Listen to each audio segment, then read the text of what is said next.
Pretty much every culture has its seers, right? Its prophets who try to peek through the mists of time.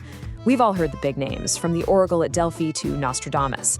But what if I told you there's an Eastern counterpart? A mysterious illustrated book of prophecy that has quietly shaped Chinese history for over 1,300 years. Let's pull back the curtain on the secrets of the Tui Bei Tu.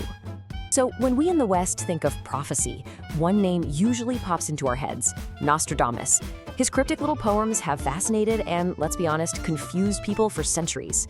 Well, in China, they have the Tui Bei Tu, and it's had a startlingly similar level of influence, but it goes about it in a totally different way, using this combination of enigmatic images and poems to, supposedly, map out the future. So what exactly is this book? Well, the name Tui Bei Tu literally translates to the back-pushing sketch.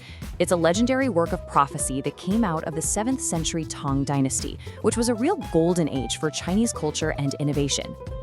At its core, the Tui Bei Tu is a collection of 60 prophecies, and each one is like its own little self-contained puzzle. You get a simple, almost surreal illustration, and that's paired with a prophetic verse. And altogether, they're said to lay out the entire sweep of China's history, from the 7th century all the way up to our near future, and all in order. Now, a book this incredible has to have a legendary origin story, right? Its creation is credited to two of the most brilliant minds of the Tang court. They were this fascinating duo who perfectly blended logic with a touch of mysticism. And this is what I find so cool, the partnership behind it. On one hand, you have Li Chunfeng. He was a renowned court astronomer, a mathematician, a historian, basically a man of science and hard data. And on the other hand, you have Yuan Tiangang, a famed mystic and astrologer, an expert in reading the secrets of the heavens.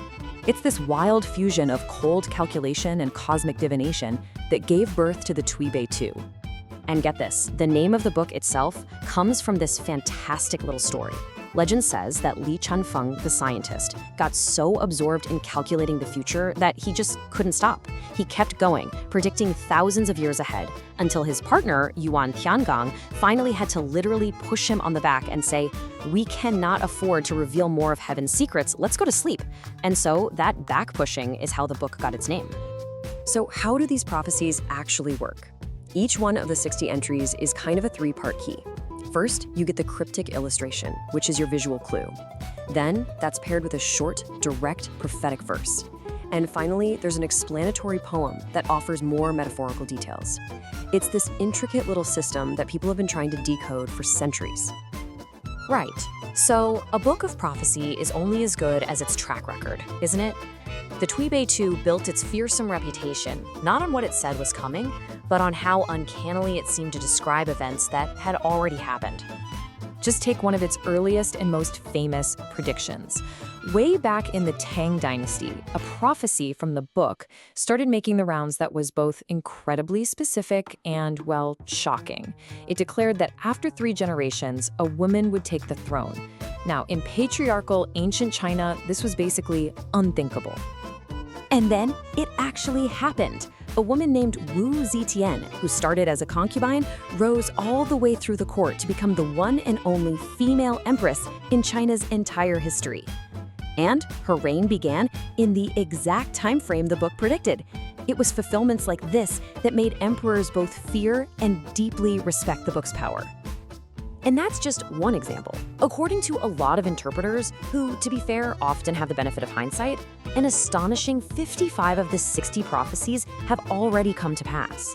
They seem to chart the rise and fall of dynasties, major wars, huge cultural shifts, all with this unnerving precision. And that's what gives the remaining few prophecies so much weight. Okay, so that brings us to the really juicy stuff, the unfulfilled prophecies. Let's take a look at one of the most debated and frankly unsettling predictions that seems to be for our time. Prophecy number 56. The drawing for this one is, well, it's strange and apocalyptic. It shows 2 soldiers standing on different continents with a huge ocean between them. But they're not using swords or spears. Instead, they're literally spewing fire at each other. And in the sky above, birds are falling, and in the sea, fish are crashing into each other. It's a vision of a conflict that's totally alien. And the poem that goes with it is even more chilling. It says, "The flying one is not the bird, and the swimming one is not the fish." I mean, that sounds a lot like aircraft and submarines, doesn't it? Then it says, war does not depend on soldiers. This is a technology game. Just imagine a 7th century text describing a war fought with technology, not people. So what on earth could this mean? Well, modern interpreters see some pretty clear parallels to our world.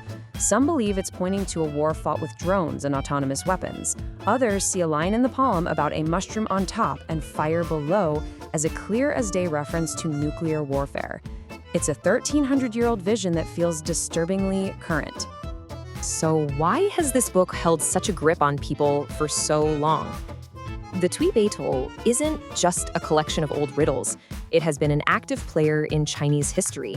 It's a force so potent that rulers have tried for centuries to get it under control.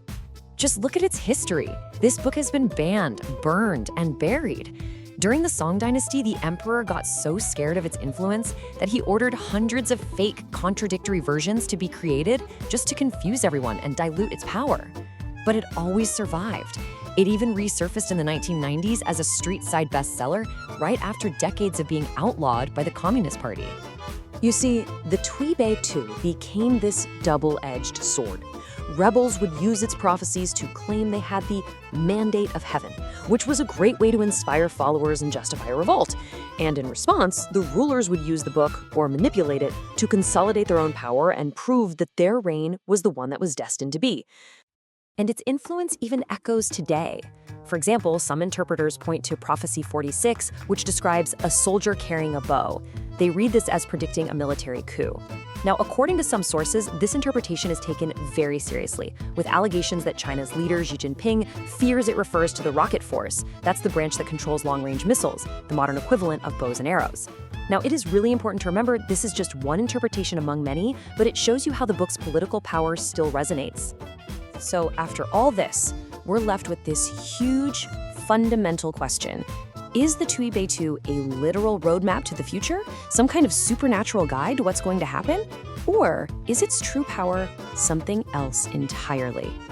Is it really a map showing us this fixed path that we are all destined to follow?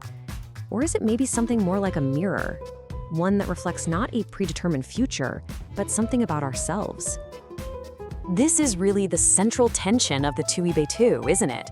Is it a map of what will be, a clear guide to events that are yet to come? Or is it more of a mirror of who we are, a deliberately ambiguous text whose meaning is actually shaped by the hopes, the fears, and the political anxieties of whatever generation happens to be reading it? You know, maybe the best way to think about it is this. Think of the Tui Bei Tu not as a crystal ball, but as a series of Rorschach tests for history. Each generation looks at its cryptic pages and sees its own story, its own anxieties, its own future reflected right back at it. And maybe its true power isn't in predicting the future at all, but in revealing the timeless patterns of human history and of ourselves.